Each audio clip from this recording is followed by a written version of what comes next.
What's up, nerds? My name is Cory Bergeron and you are watching Cory Bergeron Recordings. And on this video, we are going to jump into the mix, into the Pro Tools session of my band Locket's newest single, Out of Sight, which was released through Fearless Records. Before we jump into the session, just a couple notes on how we approach the recording process of this, just to give you some context. This track was recorded by myself along with the assistance of my friend Joey Demers. We tracked it in February of 2018. We spent a full month working on this song as well as a bunch of others.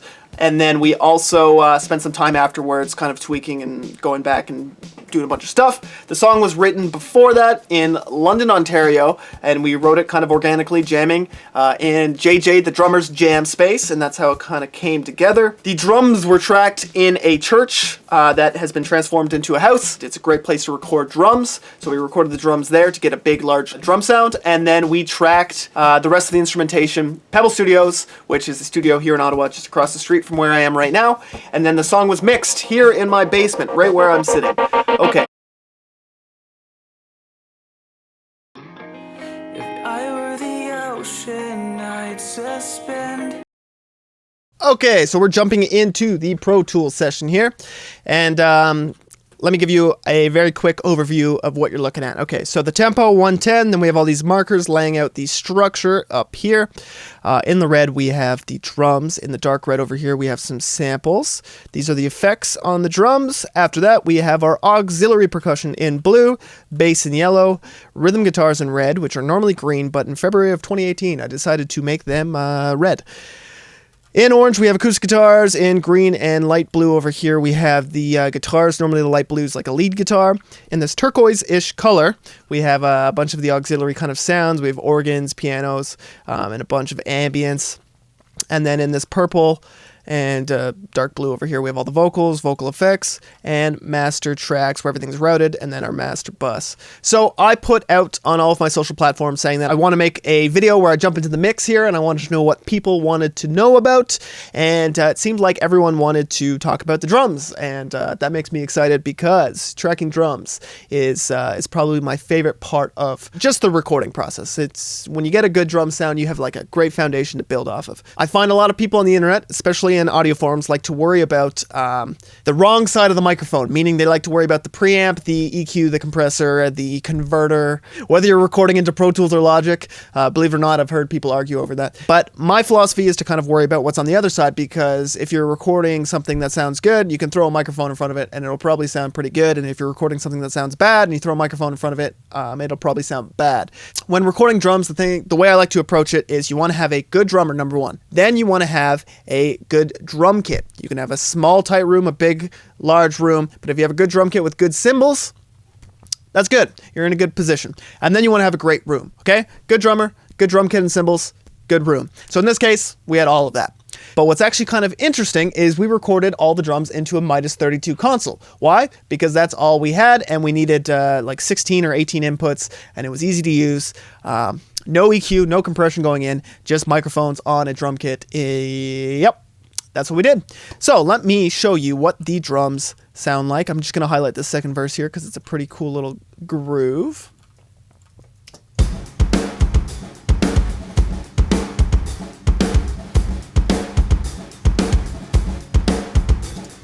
So what are we hearing? We're hearing a great drum performance played in obviously a large live room with the room mics turned up. You're able to do that when you have a song that has a lot of hi-hat parts. Once the cymbals get a little washy, you kind of have to take the room mics down or else it'll occupy a lot of space in your mix. But this song, the verses are all on the hi-hats. The pre-chorus is on the hi-hats. And yeah, so there's a lot of space to really crank the room mics and get that beautiful sound. Let me play another part on the drums that I think has a little bit more air to it, which you can really hear the room mics in.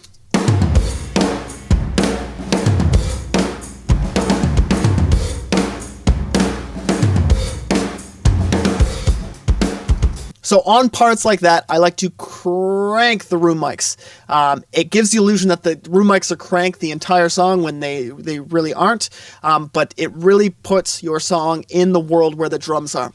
It's fascinating. If you record drums in a large live room, once you record all the other instruments, they all sound like they were recorded in the same space. So I think the value of having your drums recorded in a large live room, if you're a rock band, is huge. And when I record bands, I make sure that we do that. For everyone out there that would knock the -32 for recording, let me just solo, let's say, the snare top microphone and show you what it sounds like.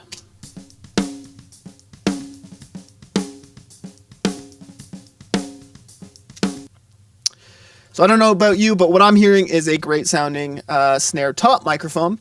And would it sound better if it was recorded with a Neve 1073?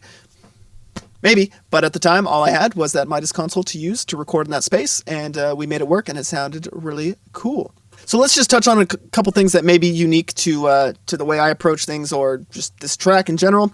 When I record toms, I like to cut out all the extra bleed, but I take it one step further, and I like to mic up the hi-hat and the ride. I like to close mic them because it gives me a lot of flexibility. I can get a big roomy sound, but still make it sound like the hi-hats are on the left side and the ride's on, the other side. And yeah, lots of room mics. I like to have at least 2 stereo pairs, 10 feet, and even go 20 feet if I can. And then I like to also throw some mics on there that sound terrible and just kind of add them in because it adds a lot of energy. So let me solo a couple of these. One is recorded into a Roberts preamp, which I believe is from like the 50s, and it's just like a straight distortion box. And the other one is a talkback unit, and I don't remember at all what it sounds like. I think it's just compressed to hell.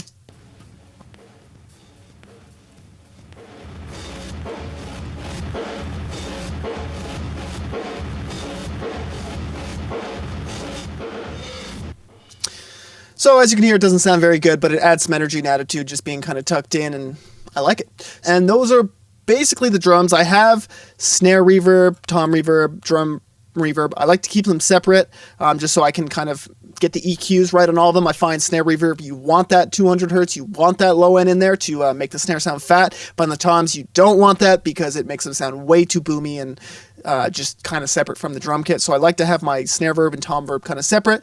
Drum verb, using this Waves IRL thing. I like this one because it sounds really realistic. It's like I think it's a convolution reverb. So it's actually playing an impulse of a real room.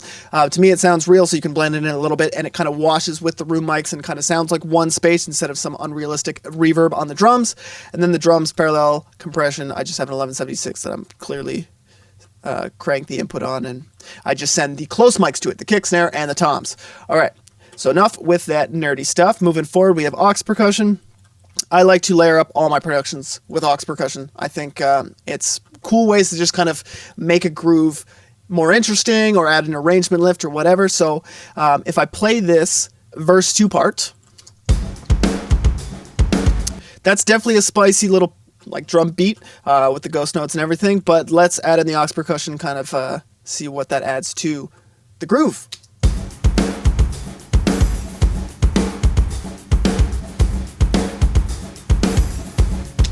So it just adds some flavor, kind of makes it more exciting and more interesting, and makes it sound a little bit different than the first verse that happens over here.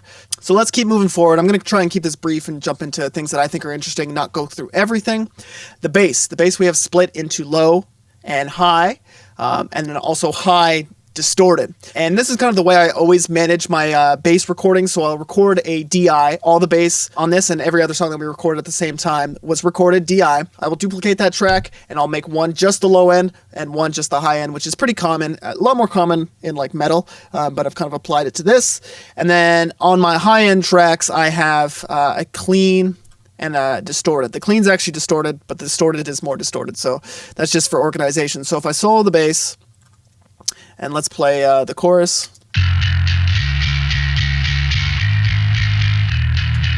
Distorted. The low end is nice and clean by itself, and then we just friggin' cooked the top end there. And if I solo everything together, or with the drums.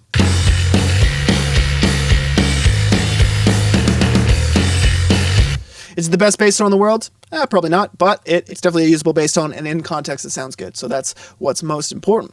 So let's move forward. Let's talk about the rhythm guitars. So we actually tracked the rhythm guitars twice on all of these songs because we recorded them first and then started tracking everything else, and we realized that we didn't really like the way they sounded as well as we didn't like the energy. It just didn't feel like like it rocked. I don't know how to describe it any better than that. We retracked the rhythm guitars. What we did differently is we wanted them to sound lively. We wanted them to sound real because they are real.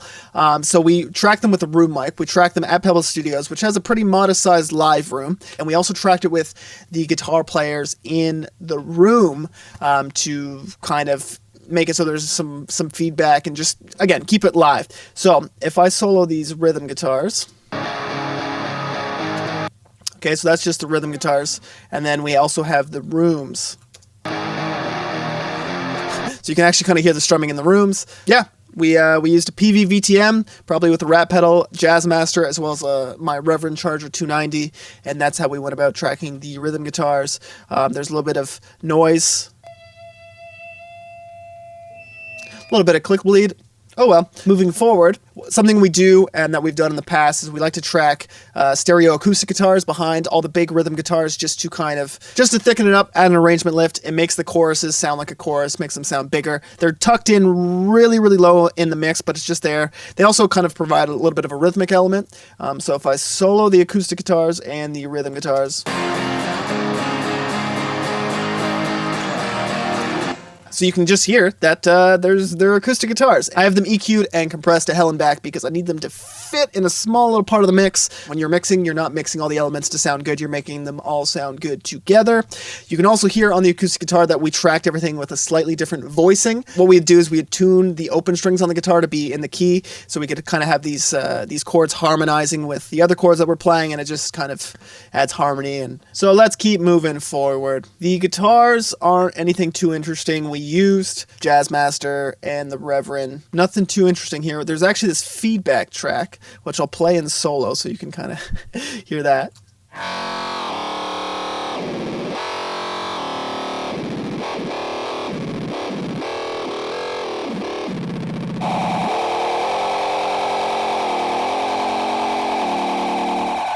So if you know anything about guitar tracking, you can tell that that's not feedback, and that's actually a delay pedal feeding back into itself. And that is at the end of the song here, if you look at the markers.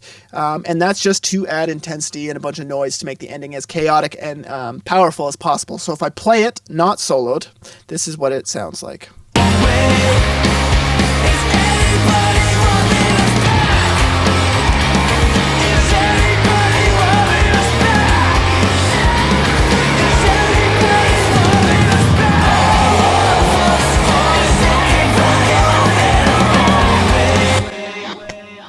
There's no science to it. It's just there to make everything sound chaotic and cool.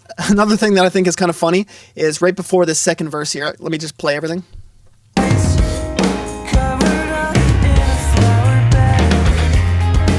Hear that chicka chicka on the guitar. So as you can tell, this track here is called Chicka. I just thought that would complement the little snare part that's played at the same time. So I overdubbed just a chicka chicka. We're making music. We have this track here called Ambience, and this is where we're going to get into the wacky stuff that you might not have picked up your first listen through, but once you kind of hear this, you'll see how it all fits into the entire production. So if I hit solo here,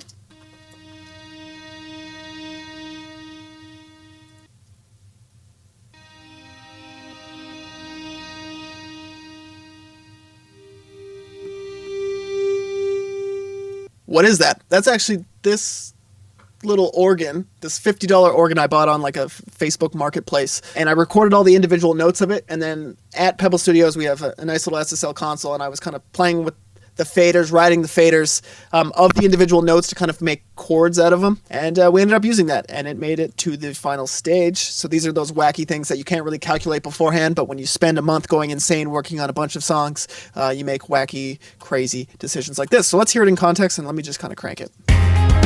Wrapped yourself up in its tangled vines to be seen as something new and beautiful. I shot a robin down from the sky, pierced his heart with an arrowhead. Again, if you were to just listen to the song, you might not notice it. You know that there's a sound there, but it's kind of indistinguishable. You don't really know what it is. And there you go, $50 organ. Made it on the final record. Okay, another theme that you definitely would have heard, because it's how the song started, is this.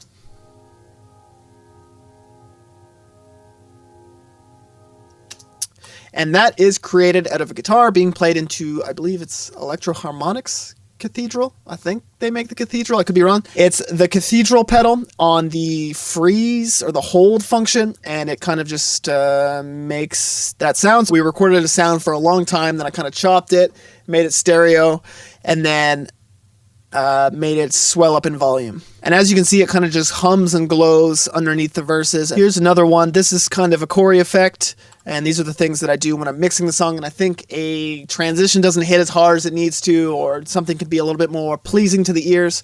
So nothing too crazy, nothing that hasn't been done before, but this is a reverse piano note.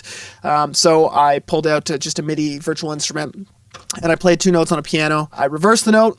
I like to do a low one, really low, and a really high one, and you put them together, reverse them, and it makes a transition hit hard. So soloed, it sounds like this. And in the track, it sounds like this.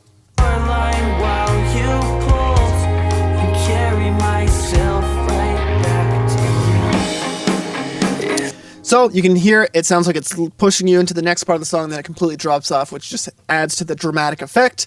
There's not really much more to say about that. It's just a transition effect that you can see I've copy and pasted all over the track just to kind of help everything hit. Okay, let's keep moving forward here. So we have the vocals, and let's talk a little bit about vocals. When you're listening to the song, you're probably hearing the main vocal and maybe some stuff in the background. Yeah, when we track vocals, we put a little bit of time and thought into it to make sure that it's done effectively. In the choruses, I like to track 3 of the same performances, pan 1 up the center, and then 2 left and right, and I turn those 2 down about 10 dB in relation to the main one, just to kind of thicken it up and make it sound like a chorus. So if I solo these, sorry Brad if this makes you uncomfortable. Taking 2 steps back whenever you run away. There's definitely one main vocal there, but the other 2 are there to support it. There's slight variations in it, but that's okay. By the way, that's also a great performance, Brad. Good stuff. Another thing I like to do, and it's kind of dependent on the singer and where it is in the range and all these things, but I like to do what I call lows and highs, where I track stereo tracks of either a lower octave or a lower, like just lower in the voice, and then a higher octave or just falsetto in the same octave. And I layer that over the chorus, again, lower than the main vocal, but just to add some thickness and some texture to it. Taking 2 steps back whenever you run away. And I cut out all the breaths and stuff, just so it's like really clean and in there, totally in time. And then on top of that, we'll even track some harmonies. When they say all of us are looking for love in our own way. And harmonies, I always like to do in stereo as well. So the main vocal is really the only thing pan-centered, and then everything else is spread out to make the vocals sound really wide. And then another little fun thing that I did specifically in this track, just because I felt it needed it, was after the chorus, the last word, back, I put a bunch of reverb just on that one note to help kind of transition the part into the verse, because you go from this high energy explosive part right into a verse with singing that's a lot softer. So it sounds a little unnatural to have those 2 parts back to back, so I use this as kind of a transition effect. Is anybody loving us back? You fell asleep in. And then in the track, Is anybody loving us back? You fell asleep in. it's beautiful. It sounds like confetti. The voice just exploded into confetti. So, okay, that's kind of touching on most things. So I don't know if you heard the piano in the song, but there is piano on the song. And just like the acoustic guitars, it's not the main focus. It's there to kind of fit in and add a bit of an arrangement lift to make some part more interesting and cool. Just like the acoustic guitars, you have to make space for them. Piano is a stereo instrument. You have low keys, you have high keys, so you usually stereo track it, pan it left, right, as well as it's like full frequencies. It goes super low and it goes super high. So trying to get that to fit in a rock mix that's already super full, that's like exploding at the seams, is really tough. So you usually have to cut out a ton of the low end, compress the hell out of it, and then really kind of fit it in the mix. So when I solo it, it might sound a little destroyed, but it makes sense in context.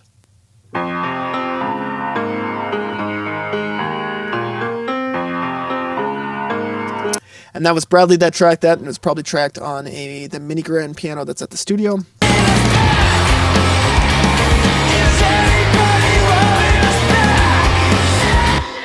It's a really beautiful way to kind of wrap up the song. It's only introduced at the end of the track. Again, I feel like most people listening to the track wouldn't hear that, or if they did hear it, maybe they wouldn't associate it to being a piano, but that's exactly what it is. And that just made me remember two things that I wanted to address. Okay, so with the vocals as well, I like to do kind of like gang vocal oohs and ahs. You're going chorus into the bridge. The chorus energy is a 10 out of 10, okay? So how can you make it any bigger? We decided to go even bigger, so we went for an 11 out of 10. And the way we did that is we added in some gang vocals, just doing some oohs and ahs to add in something different from the chorus to give the illusion that we're getting bigger. So let's go chorus into the bridge. Let's see if you hear the gang vocals, then I'll solo them after, and you can hear them what they sound like. Looking for love in our own way. Is anybody loving us back?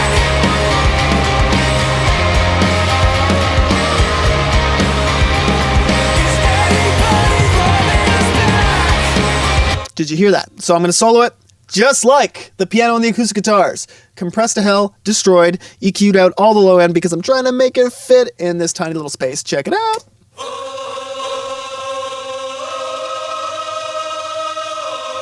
So I should definitely go to jail for compressing it more than 6 dB because everybody on the internet knows if you compress something more than 6 dB, you're doing it wrong. And solo, that definitely sounds cooked, destroyed, not good, but in context, sounds like a hit. There is a very brief look at the Pro Tools session, a couple of the wacky sounds that kind of made it into the final product, and how we kind of approached recording it. I'm really happy and proud of the final product. I think it's really cool. I think it's unique. I don't think it sounds exactly like every other production out there. I think it has a lot of our personalities in it, and it's a little charming. Once the band releases more songs, I would love to do more of these. This is the first one I've ever done, so it's a little all over the place. I don't really know what to talk about. If there's anything you would like to see me jump into more detail, I will gladly do that. If you like this video, make sure to subscribe. Let me know what you thought of it in the comments section down below. Please roast me for compressing everything way too much, and drop a like, and I will see you in the next video. Thank you very much for watching.